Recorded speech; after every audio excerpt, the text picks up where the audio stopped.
جعل الحمد مفتاحا لذكره وسببا للمزيد من فضله والدليل على آلائه وعظمته، وهو الذي ليس لقضائه دافع ولا لعطائه مانع، وضع أجناس المدائع وهو الجواد الواسع الذي لا تزيده كثرة العطاء إلا جودا وكرما.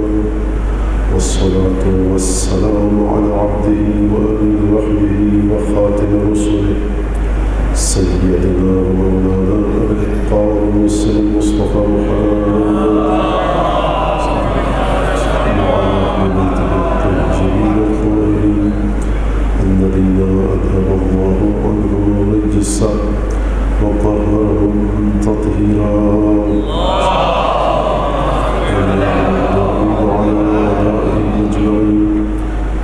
من الأملاك يوم الدين. أما بعد، فقد قال الله تبارك وتعالى في قرآنه المجيد وفرقانه الحميد قوله الحق وهو أصدق القائلين. أعوذ بالله من الشيطان الرجيم. يا أيها النبي إنا أرسلناك شاهدا ومبشرا ونذيرا وداعيا إلى الله بإذنه وسراجا منيرا. صلوات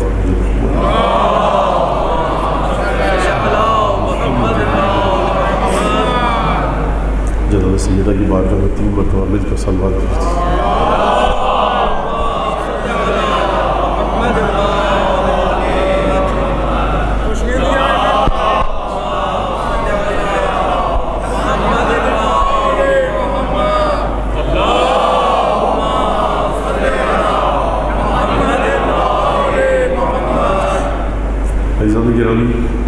رسالت اور مقام قرب کے سلسلے کی یہ آج 7ویں تقریر ہے، اور گفتگو بغیر کسی وقت کو ضائع کیے ہوئے 2 جملوں میں کل کا خلاصہ آپ کی خدمت میں پیش کر کے گفتگو اس سلسلوں کا آگے بڑھاؤں گا. کل یہاں تک بات پہنچ چکی تھی کہ پیغمبر اکرم کو پروردگار نے 2 چیزیں عطا کی، یا یوں کہیے کہ 2 چیزوں کو عطا کرنے کا وعدہ کیا، یا 2 عطاؤں کا ذکر کیا. ایک سورہ والضحیٰ میں کہ والضحیٰ واللیل اذا سجا 30ویں پارے کی مشہور معروف صورت ہے. وَلَسَوْفَ يُعْطِيكَ رَبُّكَ فَتَرْضَىٰ، حبیب تمہیں پروردگار تمہارا اتنا عطا کرے گا، اتنی عطا زیادہ ہوگی اور اتنا اجر انعام اکرام احترام عطا کرے گا کہ تم راضی ہو جاؤ گے. اور سورہ کوثر میں یہ فرمایا کہ اِنَّا أَعْطَيْنَاكَ الْكَوْثَرَ فَصَلِّ لِرَبِّكَ وَانْحَرْ. نکتہ یہ تھا کہ جہاں پر عطا کی کثرت کا ذکر کر رہا ہے پروردگار،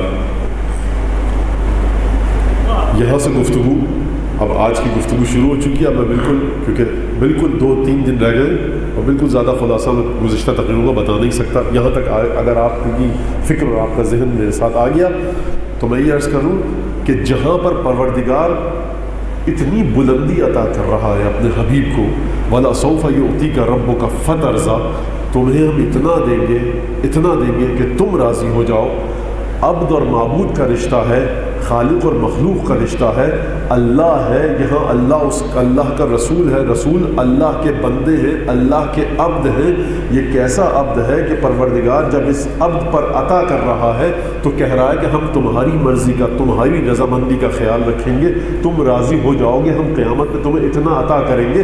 لیکن لطف کی بات یہ ہے کہ جب اپنے حبیب کی مرضی کا ذکر کیا، عطا کی کثرت کا ذکر کیا، تو یہاں شکر کرنے کا حکم نہیں دیا. عقلی سوال ہے کہ یہاں شکر کرنے کا حکم دینا چاہیے تھا، حبیب تمہیں اتنا عطا کریں گے کہ تم راضی ہو جاؤ، بس تم شکر کرو. شکر کرنے کا کہاں حکم دیا؟ سورہ کوثر میں کہا اِنَّا أَعْطَيْنَاكَ الْكَوْثَرَ، حبیب ہم نے تمہیں کوثر عطا کر دی، بس شکر کرو. اس کا مطلب یہ ہے کہ یہاں پر جو کوثر عطا ہوئی ہے اس کا شکر اسی دنیا میں کرنا ہے. اور سورہ اذا زلزلت الارض زلزالہا کے مطابق فَمَن يَعْمَلْ مِثْقَالَ ذَرَّةٍ خَيْرًا يَرَهُ، جو نیکی تم یہاں انجام دو گے نتیجہ اس کا وہاں دیکھو گے. اس سے یہ بات سمجھ میں آئی کہ جو پروردگار کوثر عطا کر رہا ہے یہ عطا ایسی ہے کہ پروردگار عالم کو مجبور ہونا پڑا کہنے کے لیے حبیب اس کوثر کے مقابلے میں شکر ادا کرو، اور تمہارا شکر کوثر کے ساتھ جب ملے گا نا تو یاد رکھنا اس کوثر کے نتیجے کو وہاں دیکھو گے، اور اس کی عطا، اس عطا کا سلسلہ قیامت سے جڑا ہوا ہے۔ یہ کیسی عطا ہے کہ پروردگار ہر کثرت کی مذمت کر رہا ہے، لیکن اپنے حبیب کو جب کثرت کے ساتھ ایک چیز عطا کر رہا ہے تو کہہ رہا ہے دیکھو نماز بھی پڑھو، اس کا تسلسل، اس کا سلسلہ قیامت میں دکھے گا۔ یہاں عطا کی ہے شکر ادا کرو، نماز پڑھو، فصل لربک وانحر، وہاں اس کا نتیجہ تمہیں ملے گا، ولا سوف یعطیک ربک فترضی۔ بات یہاں تک اگر واضح ہو گئی، اب تین شقیں ہیں میرے سامنے جو آپ کے سامنے پیش کرتا ہوں۔ کسی بھی چیز کو، کسی بھی انسان کو، کسی بھی وجود کو اگر کوئی چیز عطا کی جاتی ہے تو میرے خیال سے وہ تین چیزوں سے باہر نہیں ہو سکتی۔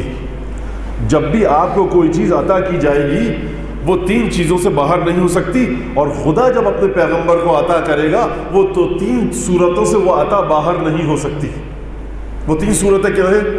توجہ فرمائیے۔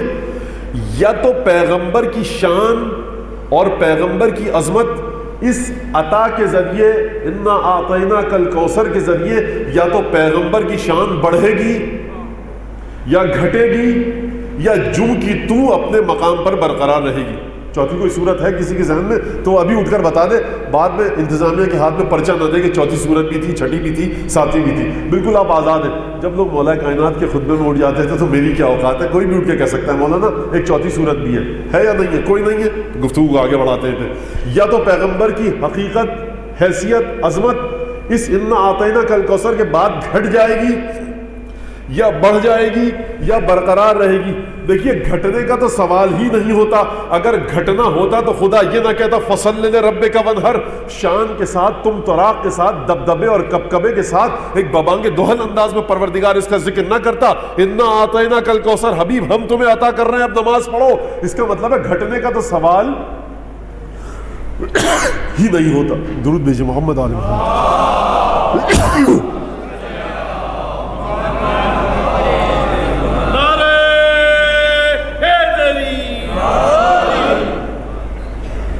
پیغمبر کی عظمت اس انا اعطیناک الکوثر کے بعد گھٹنے کا کوئی سوال ہے ہی نہیں، اس لیے اس صورت کو تو آپ کنارے پر رکھ دیجئے، ڈسکارڈ کر دیجئے۔ رہ گئی دو صورتیں، یا پیغمبر کی عظمت بڑھے گی یا برقرار رہے گی۔ اگر برقرار رہے تو عطا کرنے کی ضرورت کیا ہے؟ یہ ہو نہیں سکتا کہ وہاں سے کوئی انعام آئے اور انعام پانے والا اپنی سابقہ صورتحال پر باقی رہے۔ اس کا مطلب ہے بڑھے گی، اور پیغمبر اکرم کی حقیقت سے بڑی کوئی چیز پیغمبر اکرم کو ملی۔ اب یہاں سے تین شقیں ختم ہو گئی، اب یہ چوتھی شق، بہت توجہ کیجئے گا۔ یا تو پیغمبر اکرم کی حقیقت اور عظمت سے کوئی بڑی چیز پیغمبر کو دی ہے خدا نے، تو پیغمبر اکرم سے بڑی چیز سوائے خدا کے اور کوئی نہیں ہے۔ خدا کوئی جسم اور جسمانی چیز نہیں ہے کہ جو کہ ہم نے اپنی ذات تمہیں دے دی، کہہ رہا ہے ہم نے تمہیں کوثر عطا کی۔ اس کا مطلب یہ ہے کہ پیغمبر اکرم سے بڑی کوئی چیز نہیں ہے یہ، کیونکہ پیغمبر اکرم سے بڑی چیز خدا کے علاوہ کچھ نہیں ہے۔ تو یہ ماننا پڑے گا کہ یہ چیز وہ ہے کہ جو پیغمبر اکرم کی حقیقت کا آئینہ ہے۔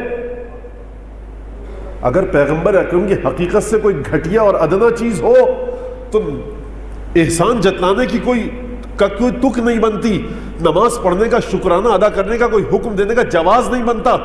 یا تو اس کے ذریعے پیغمبر کی شان بڑھے گی، یا یوں کہیے کہ پیغمبر کی شان کھل کر لوگوں کے سامنے آئے گی۔ یہ جو میں نے کہا کہ پیغمبر اکرم کی شان کھل کر لوگوں کے سامنے آئے گی، تو آپ کہیے مولانا قرآن سے ثبوت دیجئے، الم نشرح لک صدرک ووضعنا عنک وزرک الذی انقض ظہرک ورفعنا لک ذکرک۔ حبیب ہم نے کیا تمہارے ذکر کو بلند نہیں کیا؟ یعنی ذکر ہے حبیب کا، بلند خدا نے کیا۔ یعنی انا اعطیناک الکوثر وہ چیز ہے کہ جب کوثر پیغمبر کو عطا کی جائے گی تو پیغمبر کی شخصیت کی نورانیت آشکار ہوگی۔ بھئی کیونکہ پروردگار وعدہ کر چکا ہم نے تمہارے ذکر کو بلند کیا۔ اب پیغمبر کس کے ذریعے، اللہ کس کے ذریعے پیغمبر کے ذکر کو بلند کرے گا؟ کوئی 1.5 لاکھ صحابہ کرام موجود ہیں، کئی ازواج مطہرات موجود ہیں، صحابہ کرام کی قدموں کی خاک کہ آگے ہماری کوئی حیثیت نہیں. ازواج مطہرات رسول اکرم کی بیویاں ہیں، امت کی مائیں ہیں، امہات المومنین ہیں، ان کے آگے ہماری کوئی حیثیت نہیں. لیکن قرآن کے ذریعے یہ طے کرنا ہوگا کہ آخر وہ ہے کیا چیز کہ جس کے ذریعے پیغمبر اکرم کے ذکر کو پروردگار بلندی عطا کرے گا، جس کے ذریعے پیغمبر کو جب اللہ یہ کہہ رہا ہے انا آتیناک الکوثر، حبیب ہم نے تمہیں کوثر عطا کی، ہم ان شخصیتوں کو ڈھونڈیں تو کہاں ڈھونڈیں؟ ازواج مطہرات میں ڈھونڈیں. سلام ہو ہمارا ازواج مطہرات کو. صحابہ کرام کی شخصیت میں ڈھونڈیں، سلام ہو ہمارا صحابہ کرام کو. یا رسول خدا کے سے تعلق رکھنے والے کسی اور ہستی میں ڈھونڈیں.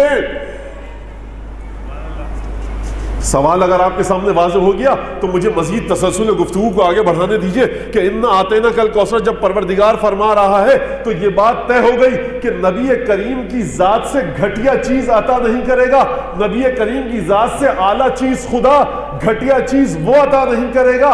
اعلیٰ چیز صرف خدا، خدا کسی کو اپنی ذات عطا نہیں کر سکتا، گھٹیا چیز پیغمبر کو دے نہیں سکتا. تو رہ گئی ایک حقیقت کہ اس حقیقت کا مرتبہ یہ ہو کہ پیغمبر اکرم کی حقیقت کے ساتھ ساتھ ہو.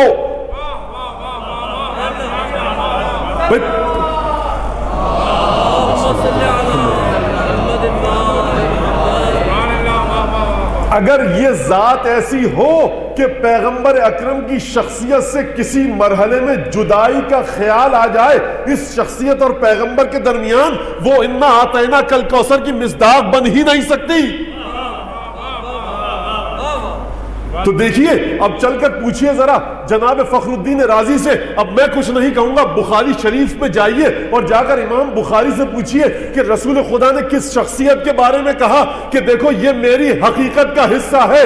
صرف ایک شخصیت ہے کہ جس کے بارے میں بخاری شریف میں یہ ذکر ملتا ہے کہ دیکھو فاطمہ تو بضعۃ منی، فاطمہ میری حقیقت کا حصہ ہے. تو اب سمجھ میں آیا کہ انا آتیناک الکوثر کیا ہے. انا آتیناک الکوثر کا مترجمین ترجمہ کرتے ہیں خیر کثیر. بھائی خیر کثیر تو ہے لیکن وہ خیر کثیر کس صورت میں پیغمبر کو ملی؟ بھئی امت کو چاہیے کہ ڈھونڈے نہ جا کر، پڑھے کتابوں کی ورق گردانی کرے، قرآن کو کھنگالے دیکھے. وَرَفَعْنَا لَكَ ذِكْرَكَ وَرَفَعْنَا لَكَ ذِكْرَكَ. کیا مجھ جیسے دو کوڑی کے مولوی کے ذریعے رسول کا ذکر بلند ہوگا یا آپ جیسے غیر معصوموں کے ذریعے رسول کا ذکر بلند ہوگا؟ ارے وہ ذکر عرش اعلیٰ پہ ہے، وہ ذکر سدرۃ المنتہا پہ ہے، وہ ذکر بلند ہو گیا، اب کس کے ذریعے بلند ہوگا؟ وَرَفَعْنَا لَكَ ذِكْرَكَ کس کے ذریعے وہ ذکر بلند ہوگا؟ پیغمبر آسمان دے گا 1,23,999 پیغمبروں نے رسول کے پیچھے نماز پڑھی، ذکر بلند ہوا. کہاں ہوا؟ ہم نے کیسے دیکھا؟ کب دیکھا؟ کیوں ہوا؟ تو سمجھ میں یہ آیا کہ یہ انا آتیناک الکوثر رسول کے ساتھ ساتھ حقیقت ہونی چاہیے اس حقیقت کی، اور اسی کوثر سے ان شخصیتوں کو ظاہر ہونا ہوگا. وہ شخصیتیں کہ جو ہر عصر میں گواہ بنیں گی، وہ شخصیتیں جو ہر زمانے میں رسول کے سراج منیر سے نور کو عکس کر کے لوگوں کے درمیان پھیلائیں گی. یہ نور کبھی علی مرتضیٰ کی صورت میں ہوگا، کبھی حسن اور حسین کی صورت میں ہوگا، کبھی سید سجاد کی صورت میں ہوگا، یہاں تک کہ یہ زمانہ آئے گا اور یہ نور حضرت حجت ولی عصر امام زمانہ کی صورت میں ہوگا.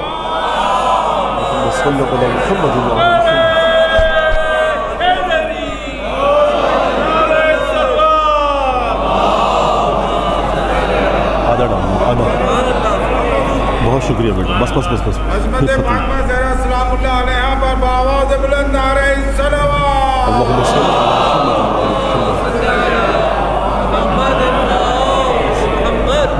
تو یہ شخصیت، یہ ذات وہ ہونی چاہیے کہ جو رسول سے ادنا درجے پر نہ ہو، رسول سے اعلیٰ بھی نہ ہو، رسول کے ساتھ ساتھ ہو.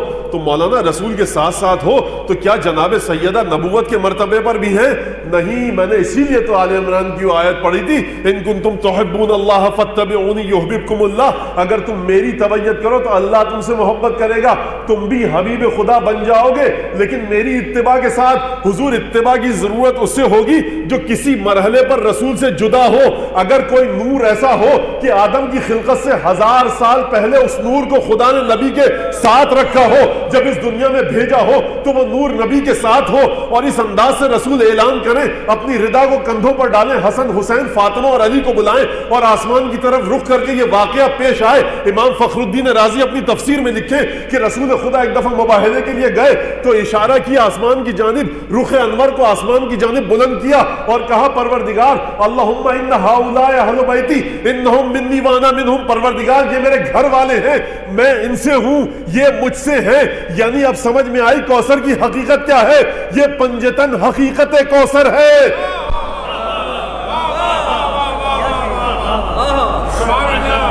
مولانا جنت میں ایک نہر کا نام بھی کوثر ہے، یہ بھی ملتا ہے تاریخ میں، احادیث میں۔ تو سوال میرا یہ ہے کہ عزیزان گرامی آپ سے کہ جنت میں ایک نہر کا نام ہے کوثر، ارے جنت کی ایک نہر کو چھوڑیے، پوری جنت کی بات کیجئے آپ کہ اس جنت تک پہنچیں گے کیسے؟ اس کوثر کی حقیقت وہاں نہر کی صورت میں ہے، وہ نہر جو عالم غیب میں ہے وہ نہر ہے، لیکن اس نہر کو جب پروردگار نے اس عالم ملک میں، اس عالم مادہ میں بھیجا تو اس نہر تک آپ قیامت میں کیسے پہنچیں گے؟ کس کی تبعیت کے ذریعے پہنچیں گے؟ کس کے نور کے پیچھے چل کے پہنچیں گے؟ کس کے نور کے ذریعے چل کر پہنچیں گے؟ اور دیکھیے کہ یہ مقام ہے، اور کل میں نے بات کی تھی کہ اتباع اس کی ہے، اتصال اس سے ہے کہ جس کی بنیاد تقوی پر ہو، جس کی بنیاد تقوی پر ہو۔ اور جناب سیدہ کی پیدائش کا، تولد کا واقعہ، بلند آواز سے درود بھیجیے۔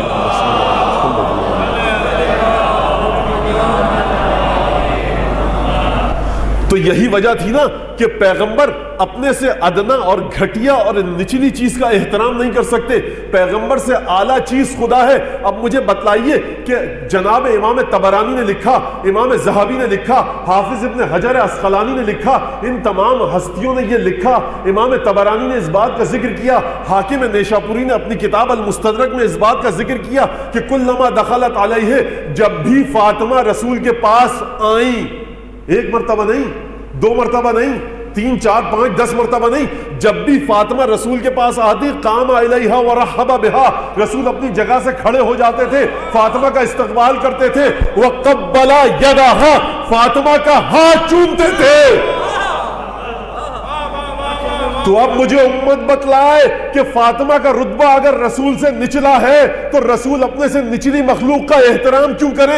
اگر اعلیٰ ہے تو رسول بنا کر بھیج دیا ہوتا۔ نہ فاطمہ کا رتبہ اعلیٰ ہے نہ ادنا ہے، جس مقام پر رسالت ہے وہی فاطمہ زہرا ہے۔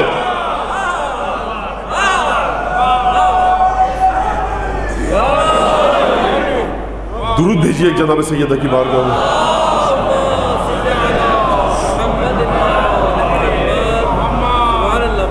مولانا کیا آپ نبوت کا دعویٰ کر رہے ہیں جناب سیدہ کی؟ نہیں، آئے سورہ آل عمران کی وہ آیت اسی لیے تو پڑھی تھی کہ آیت پیش نظر رہے، ان کنتم تحبون اللہ فاتبعونی یحببکم اللہ، جب تم میری تبعیت کرتے رہو گے اللہ تم سے محبت کرے گا، یغفر لکم ذنوبکم واللہ غفور الرحیم، اور تمہارے گناہ معاف فرما دے گا۔ تو میرا سوال یہ یاد ہے نا آپ کو کہ جس کے گناہ ہوں گے معاف کر دے گا، اور جس کے گناہ ہی نہ ہو اس سے کیا کہے گا؟ جس کے گناہ ہوں گے معاف کر دے گا، اور جس کے گناہ نہ ہو۔ مولانا کیا ایسا ہو سکتا ہے کہ کسی نے گناہ ہی نہ کیا ہو؟ بھیا مجھ سے مت پوچھئے، یہ رسول سے پوچھئے، یا تو یہ کہیے کہ رسول کی نگاہ فاطمہ کی شخصیت کے گوشوں کو نہ دیکھ پائی اور یہ حدیث ارشاد فرما دی کہ فاطمہ میری حقیقت کا حصہ ہے، یا یہ کہیے کہ رسول نے فاطمہ کی حیات کے، روح اور نفس کے تمام گوشوں کو دیکھ کر یہ بات کی۔ اگر آپ نے یہ کہہ دیا کہ رسول نے فاطمہ کی شخصیت کو جانچے بغیر یہ کہہ دیا کہ فاطمہ بضعۃ منی، تو کلمہ دوبارہ پڑھیے، اسلام سے باہر نکل گئے۔ اور اگر آپ نے یہ مانا کہ فاطمہ کی شخصیت کے تمام گوشوں کو دیکھ کر یہ حدیث فرمائی تو ماننا پڑے گا کہ انا آتینا کل کوثر جناب صدیقہ کبریٰ فاطمہ زہرا کے علاوہ کوئی ہو ہی نہیں سکتا۔ تو اب سمجھ میں آیا کہ رسول کو کس کے شکرانے کا حکم دیا گیا؟ قرآن کے مطابق صرف ایک ہستی ہے کہ جس کو جب عطا کیا گیا تو شکر کرنے کا حکم دیا گیا۔ تاریخ میں قرآن کے مطابق، حدیث کے مطابق فاطمہ کے علاوہ کوئی اور ایسی ہستی ہے ہی نہیں۔ فاطمہ کے علاوہ کوئی ایسی ہستی ہے ہی نہیں کہ رسول خدا کو وہ ہستی عطا ہوئی ہو اور خدا نے شکرانے کا حکم دیا ہو۔ یہ قرآن پکار پکار کے کہہ رہا ہے کہ اے مسلمانوں دیکھو، فاطمہ وہ ہستی ہے کہ جب رسول کو عطا ہوئی تو ہم نے شکر کرنے کا حکم دیا۔ سوچو ذرا کتنی عظمت ہوگی۔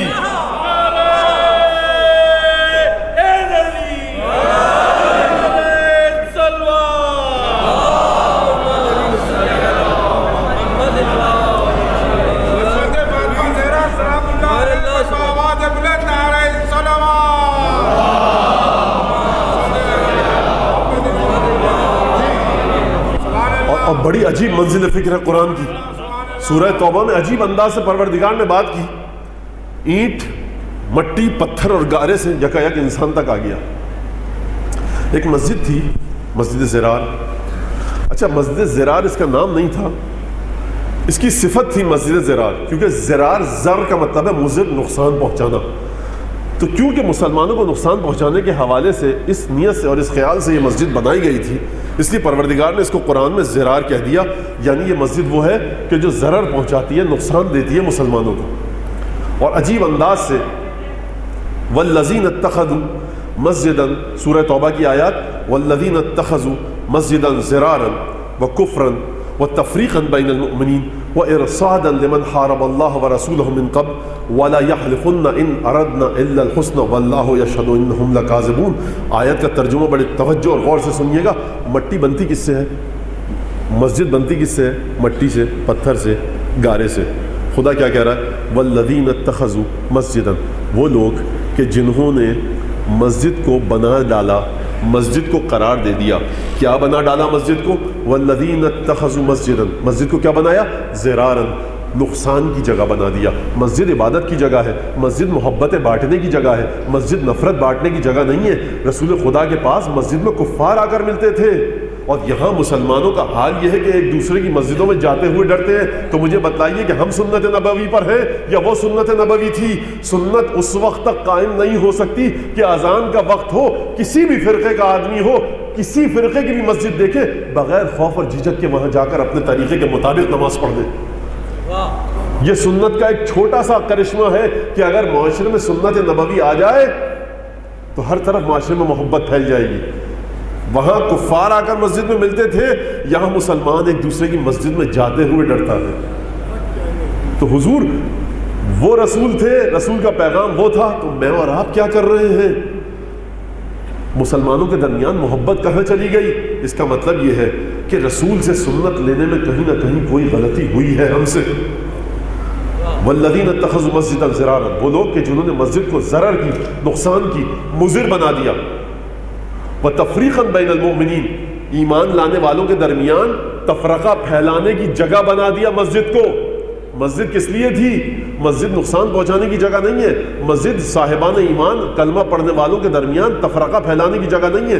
پروردگار مذمت کر رہا ہے، والذین اتخذوا مسجدا ضرارا، وہ لوگ کہ جنہوں نے مسجد کو مسجد زرار بنا ڈالا، وتفریقا بین المؤمنین، اور مومنین کے درمیان تفرقہ ڈالنے کی جگہ بنا ڈالا، وارصادا لمن حارب اللہ ورسولہ من قبل، اور مسجد کو گھات لگا کر بیٹھنے کی جگہ بنا ڈالا، ایک مورچہ بنا ڈالا، کن کے خلاف؟ ان لوگوں کی حمایت میں کہ جو اللہ اور اس کے رسول سے جنگ کرتے آئے ہیں۔ ارصادا لمن حارب اللہ ورسولہ من قبل، اور دیکھو حبیب جب تم ان سے جا کر بات کرو گے نا کہ یہ مسجد میں ایسے کام کیوں ہو رہے ہیں، تو یہ کہیں گے ولا یحلفن ان اردنا الا الحسنى، یہ قسم کھائیں گے، ضرور یہ قسم کھائیں گے کہ ہم سوائے اچھائی کے کوئی اور ارادہ نہیں رکھتے۔ واللہ یشہد انہم لکاذبون، خدا گواہی دے رہا ہے حبیب کہ یہ جھوٹے ہیں۔ واللہ یشہد انہم لکاذبون، سورہ توبہ کی آیت۔ اور اس کے بعد آگے بڑھی بات، لا تقم فیہ ابدا، وہ خدا کہ جو یہ کہہ رہا ہے کہ زمین پر میرا گھر اگر ڈھونڈنا ہے تو مسجدیں میرا گھر ہے، اپنے حبیب سے کہہ رہا ہے حبیب لا تقم فیہ ابدا، خبردار اس مسجد میں کبھی نماز اقامہ نہ کرنا۔ پروردگار اس میں وہی گارا، مٹی، پتھر، چونا لگا ہے، جو مسجد قباء میں لگا ہے، جو مسجد نبوی میں ہے، جو مسجد حرام میں ہے، کیوں منع کر رہا ہے کھڑے ہونے سے؟ لا تقم فیہ ابدا، کبھی کھڑے نہ ہونا۔ کیوں کھڑے نہ ہونا؟ کیونکہ مسلمانوں کے خلاف اسے مورچہ بنایا گیا ہے، مسلمانوں کے درمیان نفرت کے بیج بونے کی جگہ ہے، مسلمانوں کو نقصان پہنچانے کے لیے ہے، مسلمانوں کے اتحاد کو خراب کرنے کے لیے ہے۔ کبھی اس مسجد میں مت جانا میرے حبیب۔ اب دیکھیے سنت ہے قائم ہو گئی کہ جس مسجد سے مسلمانوں کے درمیان تفرقے کے بیج بوئے جائیں، کسی فرقے کے بھی ہو، چاہے شیعہ ہو چاہے سنی ہو، مسجد کا کام ہے محبت۔ اگر میرے فرقے کی بھی کوئی مسجد ہے، اگر میرے فرقے کا بھی کوئی ذاکر ہے جو نفرت کے بیج بو رہا ہے، خبردار نہ اس کی مجلس میں جائیے نہ اس کی نماز میں جائیے۔ جو نفرت کے بیج بو رہا ہے، جو نفرت کے بیج بو رہا ہے، کسی کو حسین ابن علی سے کسی کی کوئی دشمنی نہیں، سب حسین سے محبت کرتے ہیں۔ اور یہ جو مسلسل اخباروں میں آتا ہے نا کہ محرم رواداری سے رہیے، رواداری سے رہیے، دیکھیے یہ کہنے کی ضرورت ہی نہیں ہے۔ جنس کو مخاطب کیا جا رہا ہے وہ رواداری کی بات وہاں آئے گی کہ جہاں آپ کو کوئی بات ناگوار لگے اور آپ برداشت کریں۔ مسلمان لا الہ الا اللہ محمد الرسول اللہ پڑھنے والا مسلمان کبھی بھی حسین کے غم کے سامنے ناگواری کا اظہار نہیں کرتا اور نہ کر سکتا ہے۔ قیامت میں نانا کو کیا منہ دکھائے گا؟ کوئی مسلمان ایسا نہیں، جس فرقے کا بھی ہو، چاہے سنی ہو چاہے شیعہ ہو، شیعوں میں چاہے بوری فرقے کے ہوں، چاہے اسماعیلی ہو چاہے بارہ امامی ہو، اہل سنت بریلوی ہو، دیوبندی ہو، وہابی حضرات ہو، یہ سب کے سب رسول کا کلمہ پڑھتے ہیں، یہ سب حسین سے محبت کرتے ہیں۔ یہ آپ کے ذہن میں اگر غلط فہمی ہے تو اسے نکال دیجئے۔ کوئی مسلمان حسین کے بارے میں اپنے دل میں کوئی برائی نہیں رکھتا۔ اگر رکھتا ہوتا تو یہاں پر آج اتنی آسانی سے یہ مجلس نہ ہو رہی ہوتی۔ یہ اہل محلہ کا احسان ہے 50 برسوں سے زیادہ کہ بہت آزادی کے ساتھ آپ مجلس کر رہے ہیں۔ اور رواداری کی بات میں نے عرض کیا وہاں آتی ہے کہ جہاں پر کسی کو کوئی چیز بری لگے تب رواداری سے کام لیجئے، صبر سے کام لیجئے، برداشت سے کام لیجئے۔ حضور سب خوش ہو کے حسین کا ذکر سنتے ہیں، یہ جانتے ہیں کہ اگر حسین کے لیے ہم نے، اب مادی حوالے سے بات کر رہا ہوں میں، یہ کہ اگر حسین کے لیے چاہے ہندو ہو، عیسائی ہو، سکھ ہو، زرتشتی ہو، یہودی ہو، کسی مذہب کا ہو، کوئی زبان بولنے والا ہو، حتیٰ خدا کو نہ مانتا ہو، حتیٰ خدا کو اگر نہ مانتا ہو، ملحد ہو، دہریہ ہو، اگر حسین کی محبت میں تڑپ کے دامے درمے سخنے کوئی کام کرے نیتیجہ ملے گا۔ میں کہاں سے حل جزاء الاحسان الا الاحسان، نیکی کا بدلہ نیکی کے علاوہ کچھ ہے؟ تو کیا ہندوؤں کے بارے میں کہہ رہا ہے خدا، عیسائیوں کے بارے میں کہہ رہا ہے، مسلمانوں کے بارے نہیں؟ جو احسان کرے گا، جو نیکی کرے گا، اس کا بدلہ سوائے نیکی کے کچھ نہیں، اس کا بدلہ سوائے نیکی کے کچھ نہیں۔ تو مسجد زرار کی بات ہو رہی ہے، والذین اتخذوا مسجدا زرارا وکفرا وتفریقا بین المؤمنین وارصادا لمن حارب اللہ ورسولہ، کہ گھات لگانے کی جگہ، ارصاد کہتے ہیں گھات لگانا، مرصد کہتے ہیں گھات لگانے کی جگہ کو، گھات لگانے کی جگہ بنا دیا آپ نے مسجد کو۔ حبیب دیکھو لا تقم فیہ ابدا، کبھی اس مسجد میں کھڑے مت ہونا۔ کیوں کھڑے مت ہونا؟ اس کی وجہ یہ ہے، لمسجد، یہ وہ مسجد ہے اسس علی التقوی من اول یوم احق ان تقوم فیہ رجال یحبون ان یتطہروا واللہ یحب المطہرین۔ پروردگار نے فرمایا حبیب اس مسجد میں کبھی مت کھڑے ہونا، اور حبیب یاد ہے تمہیں، تم نے ہی تو بنایا ہے اس مسجد کو، لمسجد اسس علی التقوی من اول یوم احق ان تقوم فیہ۔ حبیب دیکھو وہ مسجد زیادہ لیاقت اور شائستگی اور صلاحیت رکھتی ہے کہ تم اس میں نماز پڑھو جا کر، کہ جس کی بنیاد تقوی کے ساتھ رکھی گئی ہے۔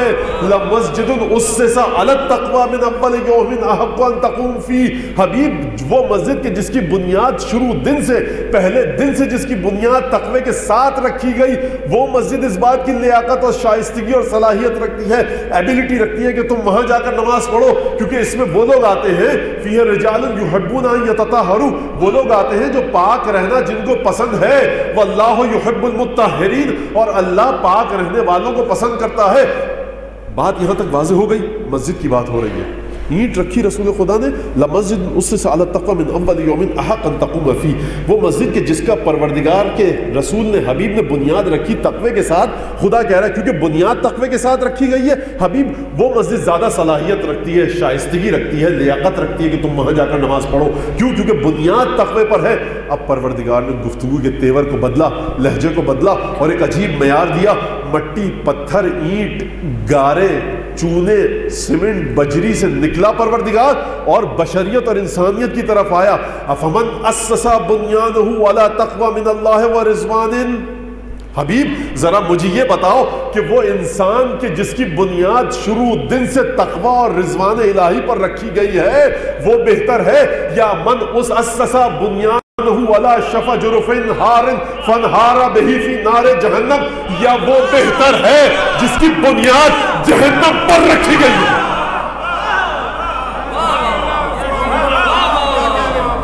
میں کہوں گا ہاتھوں کو جوڑ کر پروردگار یہاں مٹی پتھر گارے کی بات کر رہا ہے، مسجد کی بات کر رہا ہے، بے جان مٹی پتھر کی بات کر رہا ہے، اور اپنے حبیب کو حکم دیا خبردار اس مسجد کا رخ نہ کرنا.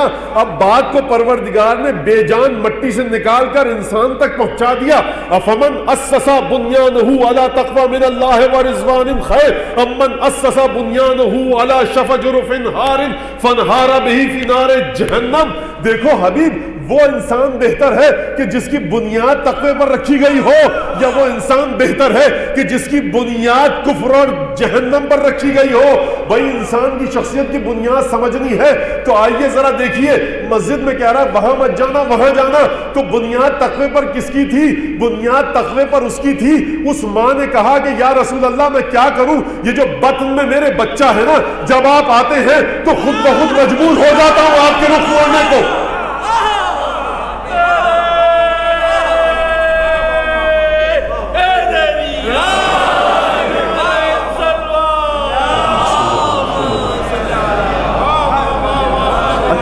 خود بخود میں مجبور ہو جاتی ہوں آپ کی طرف رخ کرنے کو. اور عجیب مرحلہ ہے کہ یہ خاتون طواف کر رہی ہے، طواف کرتے کرتے دیوار کعبہ پھٹے. دیکھیے بڑی عجیب محیر العقول بات ہے. یہ آپ سن چکے ہیں، یہ عورت ڈر کے بھاگی کیوں نہیں؟ کوئی وعدہ اور پیمان ہوگا نا اپنے معبود سے کہ دیکھو فلاں وقت میں دیوار پھٹے گی، تم اندر چلی جانا، ڈر کے بھاگنا مت، شوہر کو بلا کے نہ لے آنا کہ خانہ کعبہ کی دیوار گر رہی ہے، زلزلہ آ گیا. اس کا مطلب یہ ہے کہ اس بی بی کی عقل اور شعور دنیاوی علتوں کے درمیان مقید نہیں ہے. یہ کائنات کے اس نظام کو سمجھتی ہے کہ جو کائنات کا نظام اس دنیا کو چلا رہا ہے.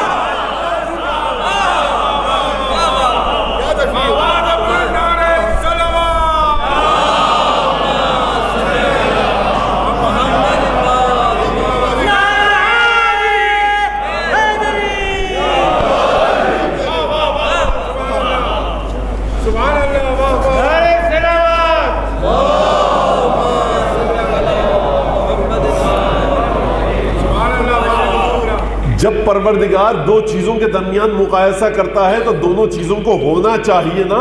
اگر ایک چیز ہو اور ایک چیز نہ ہو تو موازنے اور کمپیریزن کا فائدہ کیا؟ افمن اسس بنیانہ علی تقوی من اللہ ورضوان خیر ممن اسس. عجیب بات ہے. بنیانہ علی شفا جرف ہار، وہ شخص وہ انسان کہ جس کی بنیاد جہنم کے اوپر رکھی گئی ہے، فسق و فجور کے ساتھ رکھی گئی ہے، وہ اس کے برابر نہیں ہو سکتا جس کی بنیاد تقوی اور رضوان پر رکھی گئی ہے. اس کا مطلب یہ ہے کہ پروردگار موازنہ کر رہا ہے تو انسان کو پروردگار نے کہا کہ دیکھو اگر میرے احکام پر چلو گے. اب یہاں سے سمجھیے رسالت کو، اگر آپ رسالت کے مطابق چلے، رسالت کے احکامات کے مطابق چلے، جو نسل آپ کی بطن مادر میں ہے، جو رحم مادر میں ہے، تو یاد رکھیے گا کیونکہ آپ رسالت کے ساتھ ساتھ ہیں، آپ کی نسل دنیا میں نہیں آئی ہے، رحم مادر میں ہے. یہ تقوی اور رضوان الہی پر بنیاد رکھی گئی ہے. یہ تقوی کے ساتھ ساتھ ہے، ابھی پیدا نہیں ہوا، لیکن وہ اولاد کے جس کی بنیاد فسق اور فجور پر رکھی گئی ہو، رسول کے احکامات کو ٹھکرا کر رکھی گئی ہو، اس کی بنیاد شفا جرف ہار فانہار بہ فی نار جہنم. یہ بنیاد اسے جہنم میں لے کر چلی جائے گی. یہ بنیاد پروردگار، اور کس خوبصورت انداز سے پروردگار نے گفتگو فرمائی. بے جان مٹی سے دفعتاً واحدہ پروردگار آ گیا کس کی جانب؟ انسان کی جانب، کہ دیکھ اے انسان یہ ہمارا رسول ہے، اگر تمہیں بچوں کی تربیت کرنی ہے تو یاد رکھو ولادت سے پہلے یہ تربیت ہوگی، ولادت سے قبل تربیت کا انتظام کرو، ولادت سے قبل بچوں کی تربیت کا انتظام کرو، تقوی کے مطابق چلو تاکہ فنہارا بھی فی نار جہنم نہ ہو جائے، کہیں تمہاری اولاد تمہیں جہنم تک لے کے نہ چلی جائے۔ اب یہاں پر یہ بات میں نے کہہ دی، اب آپ حضرات جائیں گھر اور بچوں کے کان مروڑنے لگیں، خوف خدا کا ایک تلاطم آ جائے، طوفان آ جائے، اب ذرا سی بات پر بچوں کا آپ پکڑنے لگیں، تو میں یہ نہیں کہنا چاہ رہا، بچوں کی تربیت ایک الگ چیپٹر ہے۔ اب یہاں پہ اس کا مطلب یہ نہیں کہ آپ کان مروڑنے لگیں بچوں کے اور تشدد متشددانہ کارروائیاں شروع ہو جائیں، میں اس طرف نہیں جا رہا، میں ایک کلی بات کر رہا ہوں۔ اب تربیت کیسے ہوتی ہے، کیا ہوتی ہے؟ تربیت نام ہے ڈھالنے کا۔ ڈھلتی کیسے؟ کبھی آپ کو زبردست ہتھوڑی کی چوٹ لگانی پڑتی ہے، کبھی آپ کو ہلکی حرارت دینی پڑتی ہے، کبھی پانی میں ڈالنا پڑتا ہے لوہے کو، کبھی اس کو ہلکی چوٹ دیتے ہیں آپ، تو یہ سب مسائل ہیں تربیت کے، اس طرف میں نہیں جا رہا۔ اور سب سے بڑھ کر بچوں کی تربیت کے لیے پروردگار عالم سے دعا کیجیے، حجت وقت حجت خدا سے دعا کیجیے کہ بچوں کی تربیت انسان صحیح سے کر پائے۔ ایک درود بھیجیے محمد علیہ محمد۔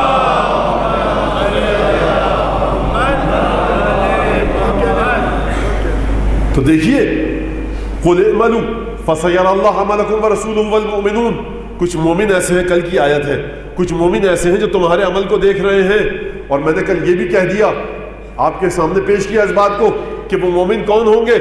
پروردگار نے کیا اعلان کر دیا؟ ان اللہ اصطفى آدم ونوحا وعلى ابراہیم وعلى عمران على العالمین ذریۃ بعضها من بعض۔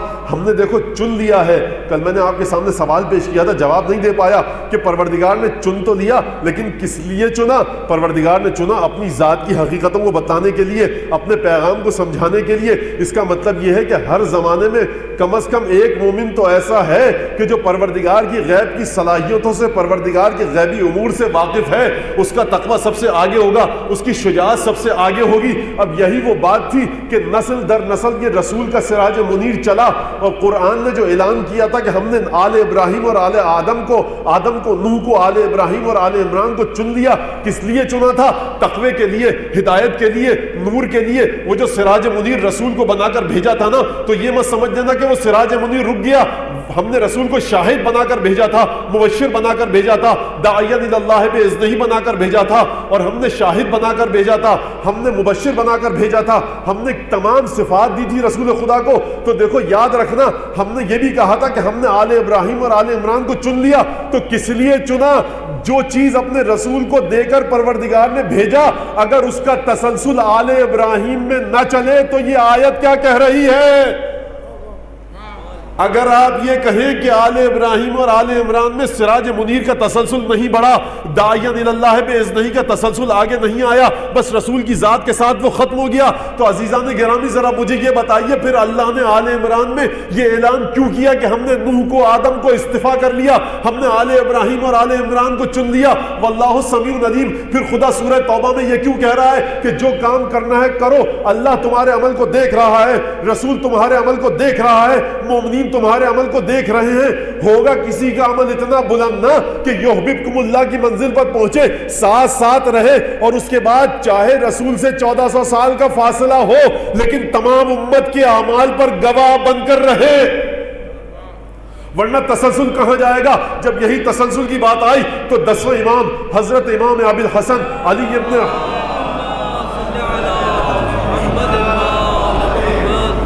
ابن محمد النقی الہادی، جن کو آپ امام علی نقی علیہ السلام کے نام سے جانتے ہیں، راوی آیا، کہا یا ابن رسول اللہ مجھے کوئی ایسی زیارت تعلیم فرمائیے کہ جس کے بعد میں جس امام کے حرم میں جاؤں اس زیارت کو پڑھوں، افصح زیارت ہو، مضامین بہترین ہو، تمام صفات آپ کی اس میں اکٹھا ہو جائیں۔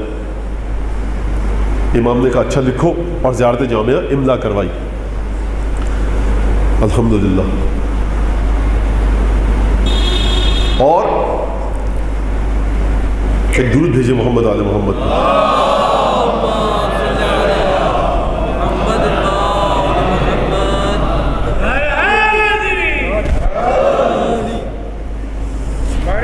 ایک دفعہ اور درود بھیجیے، کیڑا آ گیا تھا کوئی سے۔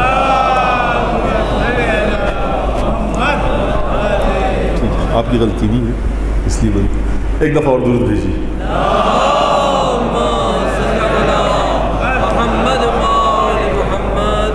اب انسان یہ ہے کہ گلاس میں پڑا ہوا چیوٹا دکھتا نہیں ہے، غیب کی باتیں کرتا ہے. تو ضرورت ہے انسان کو حضور ایسی ہستی کی کہ جس کی نگاہ غیب کے سینے کو چیر کر حقائق کو دیکھ سکے.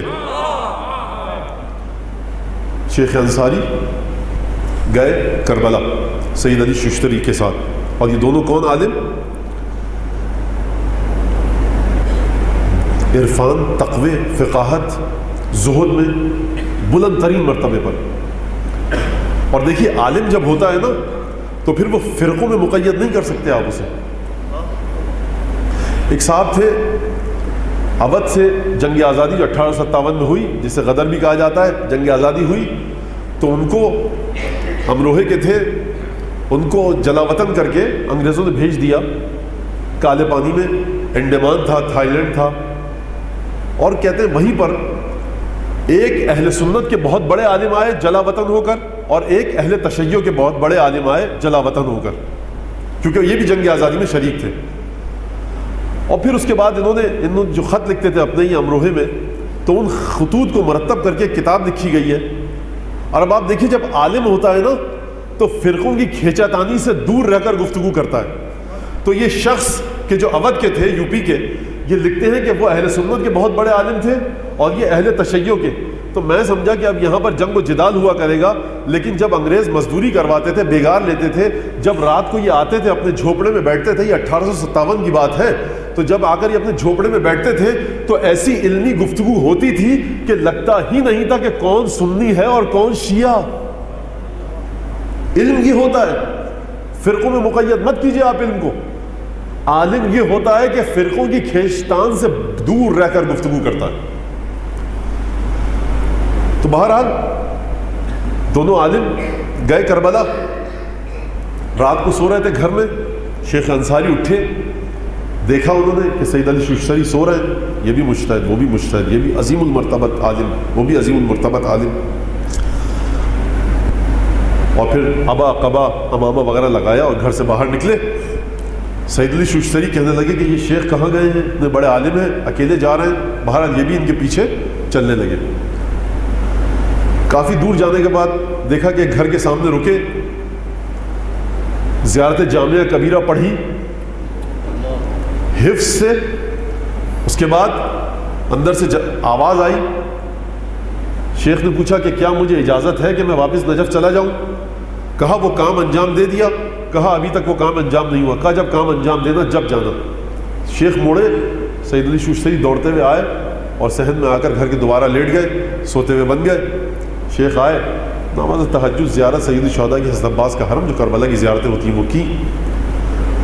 دوبارہ پھر دوسرے دن یہی ہوا، سید علی ششتری شیخ کے پیچھے گئے. شیخ نے زیارت جامعہ کبیرہ پڑھی. اندر سے آواز آئی، کیا وہ کام ہو گیا؟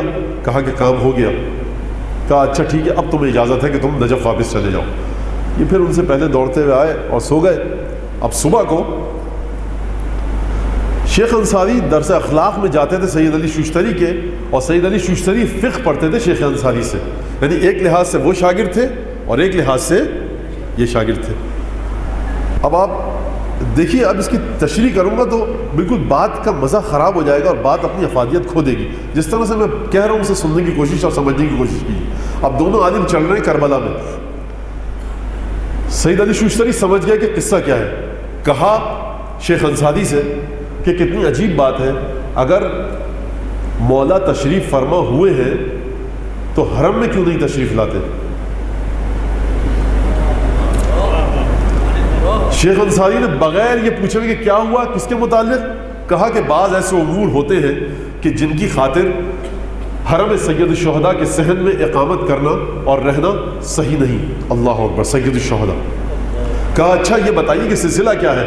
کہا جب بھی کوئی مسئلہ درپیش ہوتا ہے مجھے حکم دیا جاتا ہے، میں اس گھر کے سامنے جاتا ہوں، زیارت جامعہ کبیرہ پڑھتا ہوں، اگر دروازہ کھل جاتا ہے اندر جاتا ہوں، کھلتا نہیں ہے واپس آ جاتا ہوں. کہا اچھا یہ بتائیے کہ وہ کام کیا تھا؟ کہا وہ کام تو کبھی مرتے دم تک تمہیں نہیں بتاؤں گا، اور دیکھو جب تک میں زندہ ہوں یہ واقعہ بھی کسی کو نہ بتانا. تو قل اعملوا فسيرى الله عملكم ورسوله والمؤمنون.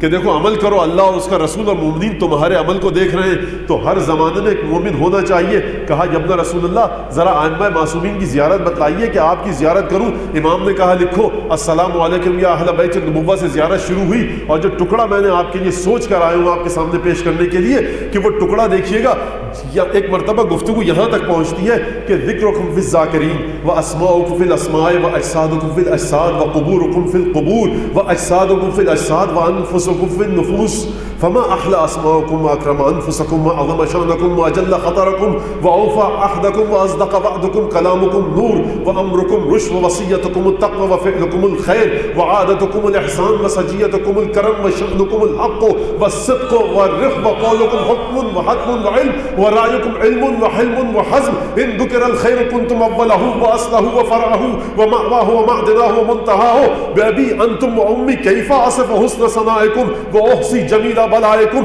وبكم مخرجا الله من الذل وفرج عنا غمرات الكروب وأنقذنا من شفاجر في الهلكات ومن النار۔ اب ذرا ترجمہ سنیے درود بھیج کر امام ہادی کی بارگاہ میں۔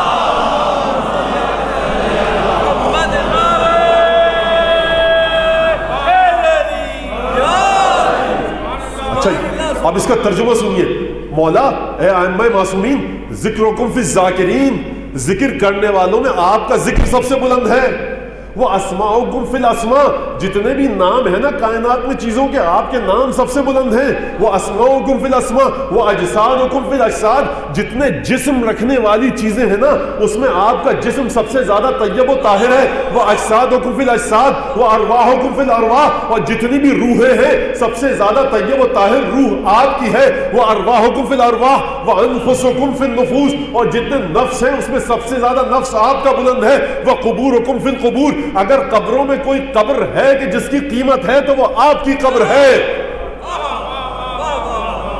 اور مولا فما احلى اسماءکم واکرم انفسکم واجل شانکم، اب مولا کتنے میٹھے نام ہیں آپ کے، کتنا عظیم امتحان ہے آپ کے، وہ اجل خطرکم واوفى عہدکم، مولا آپ کے عہد کی وفاداری کتنی بڑی ہے، وہ اصدق وعدکم، اور مولا آپ کا وعدہ کتنا سچا ہے، سب سے زیادہ سچا وعدہ آپ کا، سب سے زیادہ باوفا عہد آپ کا، سب سے زیادہ میٹھے نام آپ کے، یوں میٹھے نام ان کے کیونکہ تسلسل ہے نا انا اعطیناک الکوثر کا۔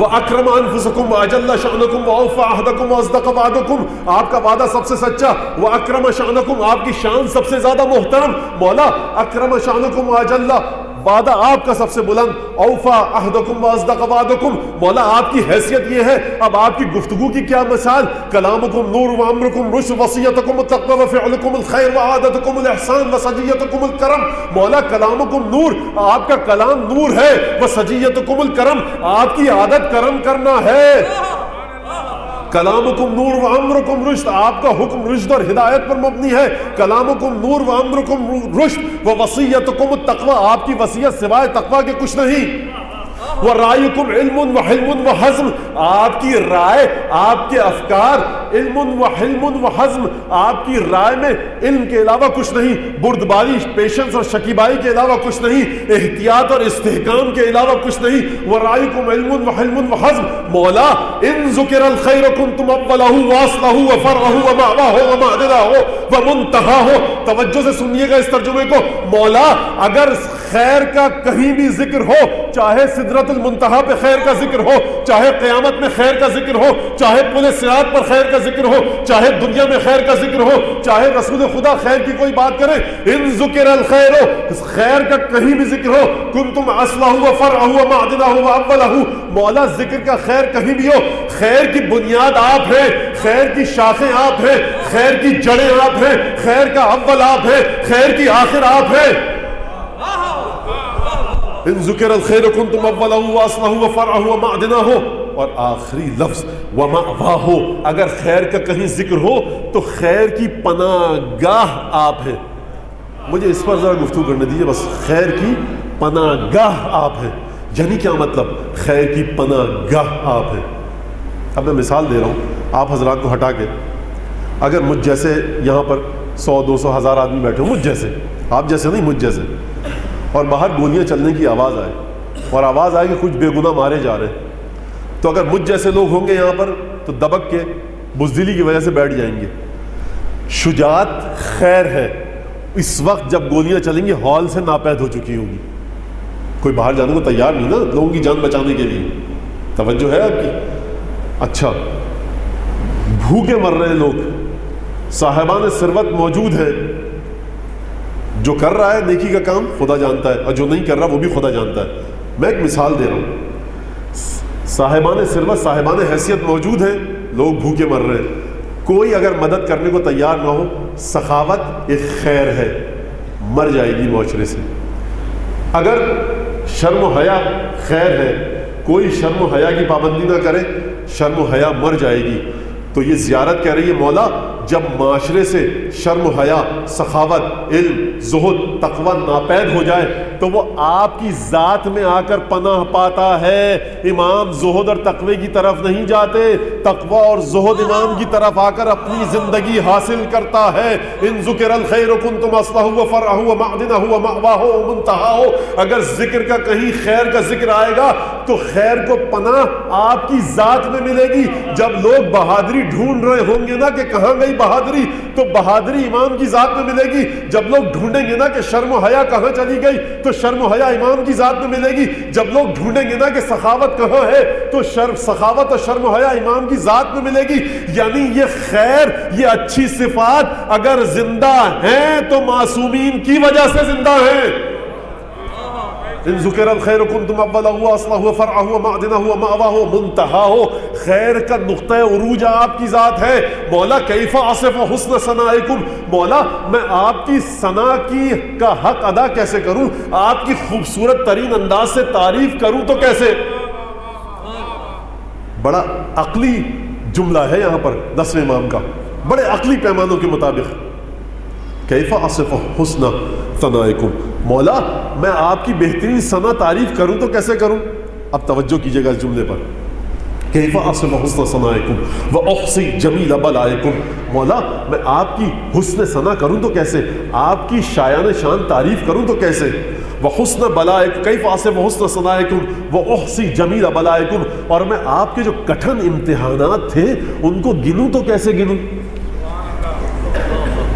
دو چیزیں ہیں, آپ کی حسن تعریف کی ثنا, آپ کی حسین تعریف کروں تو کیسے کروں, اور آپ کے کٹھن امتحان جو آپ نے بہترین امتحان دیے اور خوبصورت طریقے سے اس میں کامیاب ہوئے. اب یہ اس ملک کے لیے, اس شہر کے لیے 33 نمبر لے کے پاس نہیں ہوگا. احصی جمیل بلائکم, جمیل یعنی جمال, خوبصورتی. آپ نے جو امتحان دیا خوبصورت طریقے سے آپ اس میں کامیاب ہوئے. میں نہیں کر سکتا, میں آپ کے امتحانات کی شمار نہیں کر سکتا, میں آپ کی حسن ثنا نہیں کر سکتا. کیسے؟ کیف اصف حسن ثنائکم واحصی جمیل بلائکم وبکم اخرجنا اللہ من الذل وفرج عنا غمرات الکروب وانقذنا من شفا جرف الہلکات من النار. مولا میں کیسے آپ کی ثنا کروں, ارے آپ کی بدولت تو خدا نے مجھے غلاظت اور گندگی کے ڈھیر سے نکالا. جس کو آپ نے غلاظت سے نکالا ہو وہ آپ کی ثنا کیسے کرے. کیف اصف حسن ثنائکم وَأُحْصِي جَمِيلَ بَلَائِكُمْ وَبِكُمْ مَخْرَجَنَ اللَّهُ, اللہ نے آپ کے ذریعے ہمیں وَبِكُمْ مَخْرَجَنَ اللَّهُ مِنَ الذُّلِّ, اللہ نے ذلت میں سے نکالا ہمیں آپ کے ذریعے, جہنم سے نجات دی آپ کے ذریعے. ہمارا وجود آپ کی برکت سے, ہم آپ کی ثنا کریں تو کیسے. یہ جو ثنا میں زبان چل رہی ہے نا یہ آپ ہی کی تو دی ہوئی ہے, ہم ثنا کریں بھی تو یہ آپ ہی کی زبان ہے.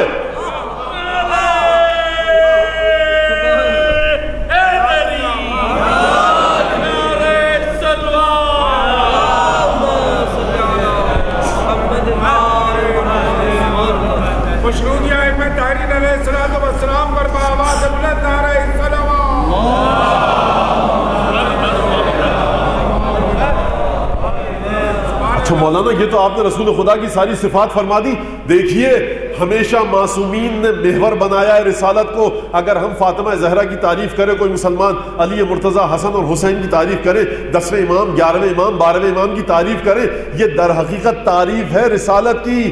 اگر کوئی جنگ کرے حسین ابن علی سے تو جنگ ہے رسول خدا سے, کوئی حسین کا ساتھ دے تو یہ ساتھ ہے رسول خدا کا. اب زیارت جامع کبیرہ کا کہنے والا امام معصوم لسان اللہ ناطق، یہ زبان عصمت ہے، یہ کیسے ہو سکتا ہے کہ امام علی نقی ہادی اگر اپنی تعریف کریں، اپنے اجداد کی تعریف کریں، خاندان نبوت کی تعریف کریں تو اس میں رسول کا ذکر نہ آئے؟ یہ کیسے ہو سکتا ہے؟ کہا کہ دیکھو آتاکم اللہ ما لم یؤت احدا من العالمین فاعطى كل شریف لشرفکم وبخع كل متکبر لفضلکم وذل كل شیء لکم واشرقت الارض بنورکم وفاز الفائزون بولایتکم بکم یسبق الى الرضوان وعلى من جحد ولایتکم غضب الرحمن بابی انتم وامی والى جدکم بعث الروح الامین۔ پروردگار مولا خدا نے آپ کو وہ دیا جو کسی کو کائنات میں نہ دیا۔ آتاکم اللہ ما لم یؤت احدا من العالمین فاعطى كل شریف لشرفکم، ہر شریف کا سر آپ کی شرافت کے سامنے جھکا ہوا ہے۔ وَبَخَعَ كُلُّ مُتَكَبِّرٍ لِطَاعَتِكُمْ، اور ہر متکبر اور مغرور کا سر آپ کی اطاعت میں جھکا ہوا ہے۔ وَذَلَّ كُلُّ شَيْءٍ لَكُمْ، اور ہر چیز آپ کے ہاتھوں رام ہو چکی ہے۔ ہر چیز یعنی کیا مطلب؟ ہر چیز رام ہو چکی ہے۔ سلمان فارسی آئے، دق الباب کیا۔ آپ جانتے ہیں کہ شہزادی کے گھر کا دروازہ مسجد میں کھلتا تھا۔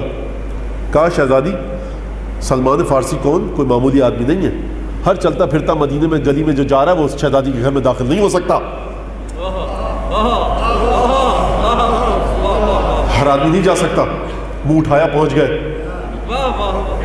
حیوان اور انسان کا فرق یہ ہے، جانور تھوڑی ہے جہاں منہ سینگ سمائے چلے گئے۔ سیدہ کا اصحاب جاتے تھے، دق الباب کیا، بعض پیچھے سے آ جاتے تھے، دروازہ پہ کھڑے ہوتے تھے، سوال کیا، گفتگو کی، کوئی چیز دی، کوئی چیز منگوائی رسول خدا نے، دق الباب کیا۔ شہزادی کہا سلمان کیا بات ہے؟ کہا کہ کوئی کام ہے، میں گھر میں آ سکتا ہوں؟ کہا آ جاؤ۔ دیکھا سیدہ امام حسن وہاں لیٹے ہوئے، سیدہ چکی پیس رہی ہیں۔ کہا شہزادی بچے کو میں سنبھالوں؟ کہا نہیں، حسن کو میں سنبھالوں گی، تم چکی پیس دو۔ سلمان فارسی نے چکی پیسنا شروع کی، اذان کی آواز آئی۔ کہا شہزادی اجازت ہے نماز پڑھنے چلا جاؤں؟ چلے گئے نماز پڑھنے۔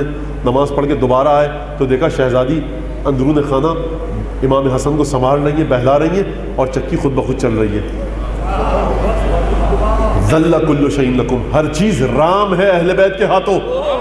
ایک دفعہ سلمان فارسی نے دیکھا، تعجب کیا، رسول خدا کے پاس گئے، مولا کائنات کے پاس گئے۔ کس کے پاس گئے مجھے نہیں پتا، کس سے پوچھا؟ شاید دونوں کے پاس گئے ہو۔ کہا کہ یا رسول اللہ، مولا میں نے یہ منظر دیکھا، واقعہ یہ ہوا۔ کہا یا سلمان اما تعلم، اے سلمان کیا تمہیں پتہ نہیں؟ ان للہ ملائکۃ یخدمون لمحمد و آل محمد، خدا کے پاس کچھ ملائکہ ایسے ہیں جو محمد اور آل محمد کی خدمت کے لیے پیدا کیے گئے ہیں۔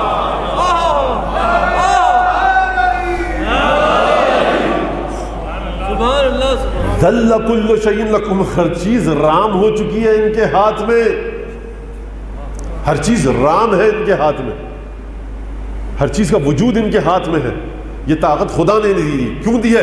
وَإِلَىٰ جَدِّكُمْ بُعِثَ الرُّوحُ الْأَمِينُ، اے مولا یہ سب فضائل اس وجہ سے ہیں کہ وہ جو لسان چوسی تھی نا، زبان آپ کے جد حسن اور حسین نے، جو فاطمہ زہرا نے رسول کی آغوش میں تربیت پائی تھی، فاطمہ زہرا کیونکہ رسول کی رسالت کا حصہ ہے، کیونکہ اِنَّا أَعْطَيْنَاكَ الْكَوْثَرَ ہے، کیونکہ میراث آپ کے پاس ہے کوثر کی، اس لیے جو خصوصیات وہاں تھی وہ یہاں ہیں، جو یہاں ہے وہ یہاں سے آگے جائیں گی۔ یہ نہ سمجھنا کہ جو علی کی خصوصیات تھی وہ سید سجاد میں نہیں، جو سید سجاد کی خصوصیات تھی وہ امام زمانہ میں نہیں، جو وہاں تھی وہ یہاں ہے۔ کیوں ہے؟ اِنَّا أَعْطَيْنَاكَ الْكَوْثَرَ فَصَلِّ لِرَبِّكَ وَانْحَرْ۔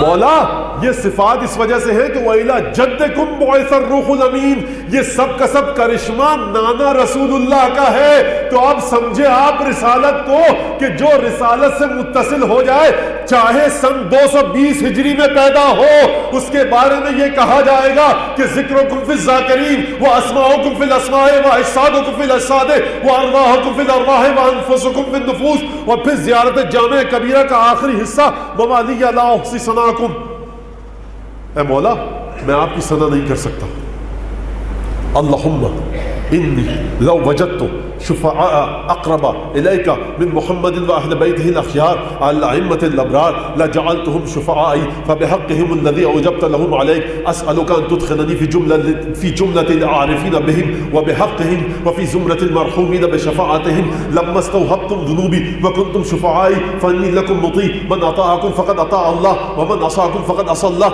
عجیب ٹکڑا ہے زیارت جامعہ کبیرہ کا, بڑی عجیب اور پیچیدہ گتھی کو سلجھایا اس نے. اب وقت بالکل آخر میں ہے, میں اشارہ کر کے چلا جاؤں گا. پروردگار لو وجدت شفعائی اقرب الیک من محمد و اہل بیتہ الاخیار, پروردگار اگر میرے پاس محمد اور آل محمد کے علاوہ کسی اور کو ان سے بہتر سمجھتا یا پاتا تو شفاعت کے لیے اسے لے کر آتا.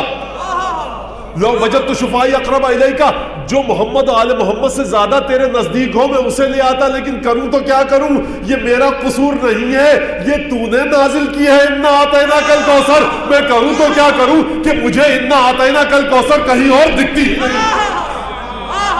انا اعطیناک الکوثر فصل لربک وانحر, جہاں تو اپنے حبیب کو شکرانے کا حکم دے, میری کیا مجال کہ میں اس راستے کو, اس دروازے کو چھوڑ کے ارے کہیں اور کسی کے دروازے پہ جاؤں. لو وجدت شفعاء اقرب الیک من محمد و اہل بیتہ الاخیار علی ائمۃ الابرار لجعلتهم شفعائی, تو میں انہیں اپنا شفیع قرار دیتا. یا ائمتی, اے میرے ائمہ معصومین, اے اہل بیت نبی, دیکھیے لما استوہبتم ذنوبی وکنتم شفعائی, جب آپ میرے گناہوں کو پروردگار سے اپنی ملکیت میں ہبے کے لیے طلب کریں. بڑا عجیب و غریب جملہ ہے یہ عزیزان گرامی. جب آپ میرے گناہوں کو پروردگار سے ہبے کے لیے طلب کریں. ہبے کا مطلب کیا ہے؟ ہبا, ہبے ایک ہی تلفظ کا فرق ہے. ہبے کے لیے طلب کریں, جب مفعولی حالت میں ہوتا ہے تو ہبے کہہ دیتے ہیں, ہبا بھی ہوتا ہے, اردو میں استعمال دونوں لحاظ سے ہوتا ہے. ہبا مطلب کیا ہے؟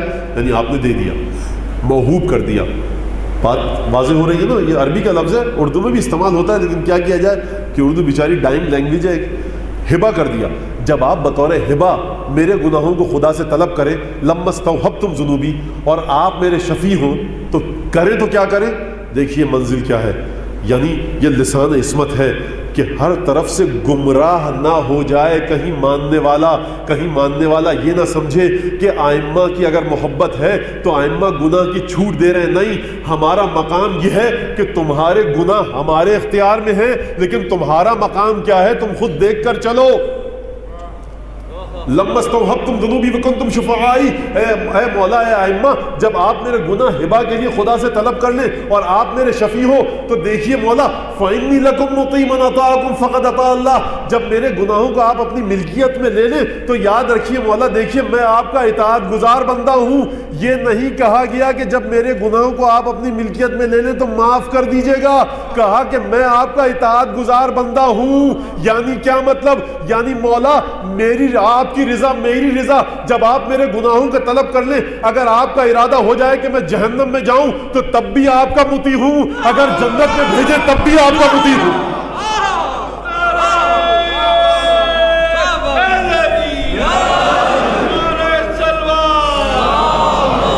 اور آگے بڑھ کر ایک بات کہہ دوں, اب مجھے جنت جہنم کی کوئی سوچ ہی نہیں, میری فکر ہی نہیں, میں آپ کا مطیع ہوں, گناہ آپ کے پاس ہے, مطیع آپ کا ہوں. اب جو کرنا ہے کریے, کرم آپ کا کیا تقاضا کرتا ہے, میں لیکن آپ کی اطاعت کرنا چاہتا ہوں. دیکھیے کتنی بطور احسن امام نے اس مشکل مسئلے کو حل کیا کہ کوئی پڑھنے والا یہ نہ سمجھ لے کہ امام گناہ کی اجازت دے رہے. امام کیسے گناہ کی اجازت دے سکتے ہیں؟ نبی کا نواسا, نبی کا پوتا, امام 10ویں امام, امام علی نقی علیہ السلام کیسے گناہ کی اجازت دے سکتے ہیں؟ ایک صلوات بھیجیے محمد علی محمد.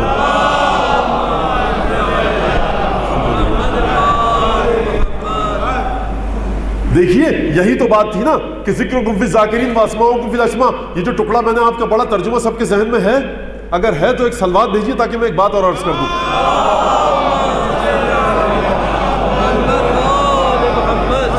بھئی یہی تو بات تھی نا کہ جو جوش یہاں پر ربائی کہہ کے چلے گئے, چرخ نوع بشر کے تارے ہیں حسین.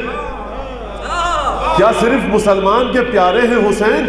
چرخ نوع بشر کے تارے ہیں حسین. انسان کو بیدار تو ہو لینے دو, ہر قوم پکارے گی ہمارے ہیں حسین.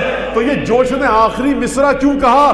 کیونکہ مسئلہ یہ ہے کہ امت ابھی تک سمجھ میں نہیں آئی ہے امت کے کہ ذکرکم فی الذاکرین کون ہے، اسماؤکم فی الاسماء کون ہے۔ یاد رکھیے جب کوئی شخصیت کسی حلقے سے نکلتی ہے، انتخاباتی حلقے سے، کسی بلدیاتی حلقے سے، کسی بلدیہ کے حلقے سے، شہر کے کسی ڈسٹرکٹ اور ضلع سے، بہت بڑا کھلاڑی ہو، ڈاکٹر ہو، جب تک وہ بیچارہ شہر کی سڑکوں پہ جوتیاں چٹکھاتے ہوئے پھر رہا ہے، کوئی اپنے سے منسوب کرنے پر تیار نہیں۔ پھٹے پرانے بوسیدہ کپڑے پہنے ہوئے اگر کسی سڑک پر کھڑا ہو، کوئی پوچھے آپ کا محلے، آپ کا محلے دار ہے، آپ نگاہیں بچا کر نکل جائیں گے۔ لیکن اگر یہی شخص شہر کا معروف ترین سرجن بن جائے، قومی ٹیم میں آ جائے، یہ بہت بڑی کوئی سیاسی شخصیت بن جائے، کسی بہت بڑے، بہرحال آج کی اصطلاح میں لائم لائٹ میں آ جائے، تو ہر شخص کہے گا بھائی ہمارے گھر کے برابر میں رہتے تھے جب 6 مہینے کے تھے، بھائی ہماری والدہ کی ان کی والدہ سے دوستی تھی، ان کے والد ہمارے والد کی دکان سے سودا خریدتے تھے، ہمیں کوئی یہ طریقہ ہے تعلق کا نہیں۔ انسان کو بیدار تو ہو لینے دو، ہر قوم پکارے گی ہمارے ہیں حسین۔ ابھی حسین کی عظمت پر پردے پڑے ہوئے ہیں، ابھی حسین کی عظمت کھل کے سامنے نہیں آئی۔ یہ حسین کی عظمت کب کھل کے سامنے آئے گی؟ جب امت قرآن پڑھے گی۔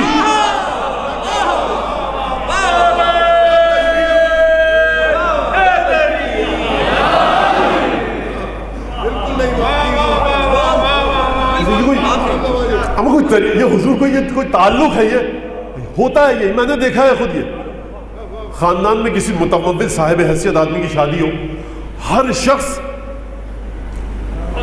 کمار کا وہ فلاں حیوان بنا ہوتا ہے کہ کسی طرح سے وجی ہو جائے صاحب، اور تحفے دیے جاتے ہیں اپنی حد سے بڑھ کر، کسی طرح سے یہ جو صاحب حیثیت شخص ہے اس کی نظروں میں، میری نظروں میں آ جائے۔ لیکن اگر خاندان میں کسی بیچارے مسکین کی، غریب کی شادی ہو کہ جس کو مدد کی ضرورت بھی ہو، تو پلٹ کر کوئی پوچھتا نہیں ہے کہ مر گیا یا زندہ ہے۔ کیوں؟ کیونکہ 10ویں امام نے فرمایا الناس فی الدنیا بالاعمال بالاموال وفی الاخرۃ بالاعمال۔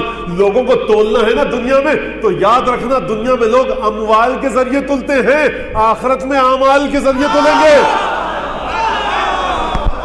تو میرا کوئی مومن عزادار پریشان نہ ہو، اگر مخلص ہے، اگر اسرت میں زندگی گزار رہا ہے، اگر تنگ دستی کے ساتھ زندہ ہے، اگر مال نہیں ہے لیکن دل میں محبت علی ابن ابی طالب ہے، ذکر آیا مولا کے آنکھ سے آنسو نکل آئے، اگر آپ کے گھر میں نماز کی پابندی ہے، قرآن کی تلاوت ہے، آپ کی بیگم، آپ کی بیوی بچوں کی تربیت امامت کے مطابق کر رہی ہے، گھر میں حدیث قصہ کا ذکر ہے، زیارت جامعہ کا ذکر ہے، زیارت عاشورہ کا ذکر ہے، قرآن پڑھا جاتا ہے، ہر شہادت ولادت میں حدیث قصہ کی تلاوت کی جاتی ہے، ہر امام کی شہادت ولادت کو ذہنوں میں رکھا جاتا ہے، تو یاد رکھیے گا یہ دنیا اس قابل نہیں کہ آپ کو اجر دے، اجر وہاں ملے گا۔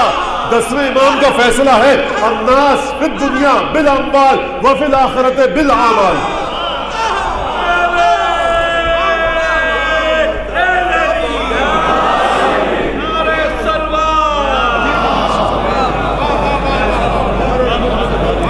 ہوتا ہے یہ عمائدین شہر کے ساتھ فلاں صاحب آئے ہوئے تھے، ہر ملک میں ہوتا ہے یہ، فلاں شہر فلاں صاحب آئے ہوئے تھے فلاں ملک سے، وہ سفیر تھے، صدر تھے، فلاں تھے، کیا تھے، عہدیدار تھے، عمائدین شہر کے ساتھ گروپ فوٹو۔ تو عمائدین شہر میں کون ہوتے ہیں کہ دیکھیے جا کر کے جو تصویر کسی کی بھی ہو، میں تو اخبار پڑھتا نہیں الحمدللہ، اس لیے میں جھوٹ بولنے کی ضرورت نہیں یہاں پر کہ عمائدین شہر میں بچپن میں کبھی پڑھا کرتا تھا، تو دیکھیے عمائدین شہر اگر دیکھا جائے کہ انکم ٹیکس کتنا دیا ان عمائدین شہر نے، اور بقول ہمارے ایک معاصر شاعر کے کہ بہت سے شاعر ایسے ہیں ملی نغمے لکھ لکھ کے تھکے جا رہے ہیں، لیکن ملک کی خدمت کی جب بات آتی ہے تو بھاگ جاتے ہیں، اور بیچارے بعض شاعر ایسے یہی چرخ نوع بشر کے طارے حسین کہنے والا بیچارہ دنیا سے چلا گیا، دشمن دین دشمن ملک کے خطاب سے نوازا گیا۔ کیوں؟ کیونکہ کسی سے لے دے کے نہیں رکھتا تھا، خوشامد اور چاپلوسی نہیں آتی تھی، تو بھائی وہ تو امام نے کہہ دیا نا الناس فی الدنیا بالاموال وفی الاخرۃ بالاعمال۔ ایک درود بھیجیے محمد آل محمد۔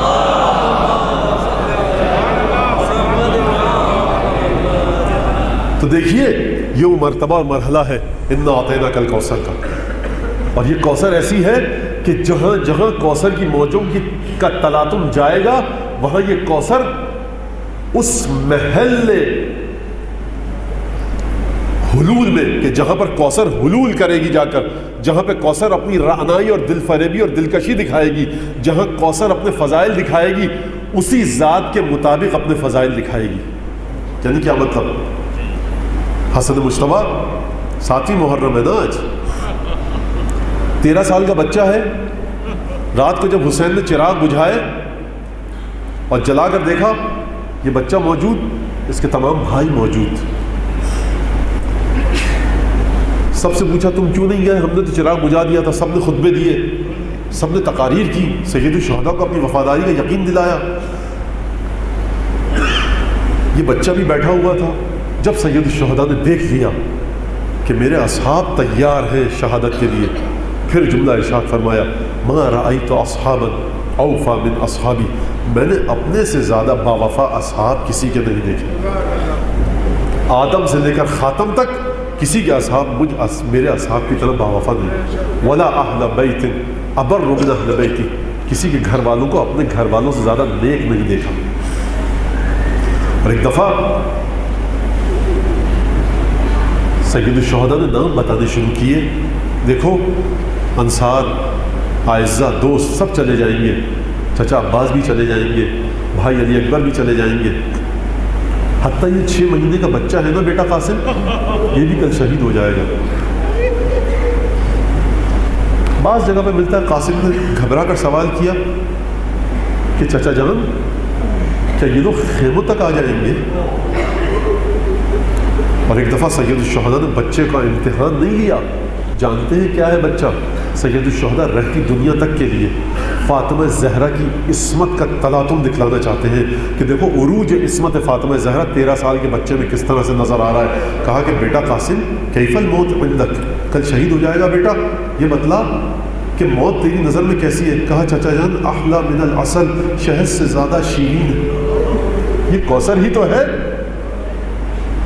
صبح عاشور آئی، اصحاب گئے، علی اکبر گئے، اولاد عقیل گئی، حضرت قاسم کے ایک بڑے بھائی تھے وہ شہید ہوئے، اور اس کے بعد جناب قاسم کے بارے میں یہ لکھا ہے راوی نے فخرج من الخیام غلام لم يبلغ الحلم ووجهه كأنه شقة بدر يتلألأ وجهه۔ اب میں نے دیکھا کہ حسین کے خیمے میں سے ایک ایسا بچہ نکلا کہ جس کی مسیں بھیگی نہ تھی اور اس کا چہرہ چودھویں کے چاند کی طرح چمک رہا تھا۔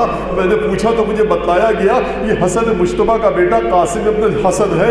ایک دفعہ جناب قاسم آئے اور اپنے چچا سے کہا یا عمّا اتأذن لی، اے چچا جان کیا مجھے اجازت ہے؟ اب استیزان کے لیے آیا ہوں، کل ہی تو کہا تھا نا کہ میں بھی مرنے والوں میں ہوں گا، اب مجھے اجازت دیجئے۔ کچھ عجب نہیں کہ حسین نے کہا بیٹا بیوہ بھابھی سے اجازت لے کر آئے ہو، کہا کچھ عجب نہیں ہو، جواب دیا چچا جان ماں نے تو تیار کر کے بھیجا ہے، مجھے نہیں پتا کہ سید الشہداء کو فاطمہ یاد آئی تھی یا علی یاد آئے تھے یا حسن مجتبیٰ کے جنازے میں پیوست تیر یاد آئے تھے۔ فاعتنقا فبکیا، حسین نے بچے کو بھیج کر زور سے گلے لگایا اور چچا اور بھتیجوں نے اتنا گریہ کیا فغشیا علیہما۔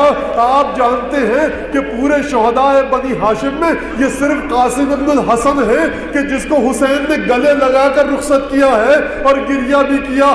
بھائی عباس آؤ، قاسم کو سوار کیا۔ آپ جانتے ہیں بچہ 13 سال کا ہے، گھوڑے پر کیسے بیٹھے؟ عباس نے گھوڑے پر سوار کیا۔ ایک دفعہ قاسم میدان جنگ کی طرف جا رہے تھے کہ ذوالجناح پر بیٹھے، ایک عجیب کام ہوا۔ راوی کہتا ہے قاسم نے قدم بڑھایا فانقطع شصون علیہ، ایک دفعہ قاسم کے جوتے کا تسمہ ٹوٹ گیا۔ قاسم نے تلوار کو کنارے پر کر کر جھک کر جوتے کا تسمہ باندھنا چاہا۔ سید الشہداء دوڑتے ہوئے آئے، خامس اصحاب کسا فاطمہ کا یہ چہیتا اور لاڈلا بیٹا دوڑتا ہوا آیا، بھتیجے کو ہاتھ سے روکا، خود جھک کر قاسم کے جوتے کا تسمہ باندھا۔ میں کہوں گا مولا اتنی محبت، شاید سید الشہداء جواب دے کہ دیکھو میرے بھائی کا یتیم بیٹا ہے، میں کس دل سے اجازت دے رہا ہوں یہ میں جانتا ہوں۔ جب قاسم جا رہے ہیں تو سمجھنا کہ حسن مجتبیٰ جا رہے ہیں۔ میں کہوں گا مولا ارے جوتے کا تسمہ جھک کر قاسم باندھنا چاہتے تھے، برداشت نہ ہو سکا، ایک دفعہ گھوڑے پہ بٹھایا۔ بعض تواریخ میں آپ جانتے ہیں کہ پہلے پہلوانوں کے ساتھ مقابلہ ہوا کرتا تھا۔ ازرق شامی آیا، اس کے بیٹے آئے، جناب قاسم نے جنگ کر کے دونوں کو سب کو پچھاڑ دیا۔ بس ایک دفعہ تن بتن جنگ ختم ہوئی، ایک دفعہ لشکر نے حملہ کیا اور ایک دفعہ جنگ شروع ہوئی۔ ایک ظالم آیا، اس نے کہا کہ مجھ پر تمام عرب کے گناہ ہیں، اگر اس کے باپ کو اس کے غم میں نہ رلاؤں بس ایک دفعہ اس نے تلوار سے وار کیا سر اقدس قاسم پر، اور یہ 13 سال کا ام فروا کا چاند پشت فرس پر سنبھل نہ سکا، ہاتھ سے تلوار چھوٹی، قاسم گھوڑے سے زمین پر آئے، اتنا ننھا بچہ تھا کہ سب نے جب پکارا تھا نا تو کہا تھا السلام علیکہ یا ابا عبداللہ، اے حسین مدد کو آئیے۔ یہ بھتیجا اتنی محبت کرتا تھا، کہا چچا جان ارے بھتیجے کی مدد کو آئیے۔ فحمل علی القوم کاللیث الغضبان، حسین نے نعرہ سنتے ہی لشکر پر حملہ کیا، بپھرے ہوئے شیر کی طرح۔ ایک دفعہ لشکر کو پیچھے دھکیلا، دیکھا کہ فیضا الغلام یرکض برجلہ، قاسم ایڑیاں رگڑ رہے ہیں۔ ارے جب تک قاسم کے پاس آئے، قاسم کی روح بدن سے جدا ہو چکی تھی۔ حسین نے لاش پر کھڑے ہو کر کہا اے بیٹا قاسم، تیرا چچا کتنا بد نصیب ہے، تمام ساتھیوں کی مدد کے لیے پہنچا۔ یعز واللہ علی عمک ان تدعوہ فلا یجیبک واذا یجیبک فلا ینفعک، جب تیرا چچا تیرے پاس آیا تو تجھے مدد کی ضرورت نہ رہی۔ ارے حسین تیری مدد نہ کر سکا، بس ایک دفعہ قاسم کے جنازے کو سینے سے لگایا اور کھینچتے ہوئے گنج شہیدہ میں لائے۔ میں کہوں گا مولا اتنی شدید محبت تھی، ارے جوتے کا تسمہ باندھنے نہ دیا اور لشکر پر شیر کی طرح حملہ کیا۔ ارے قاسم کے مصائب پڑھے، میں کہوں گا مولا کاش اس وقت ہوتے کہ جب شام غریبہ آئی قاسم کے سر کو کاٹ کر ارے نو کے نیزہ پر لگا کر پھوپھیوں کے سامنے کوفے سے شام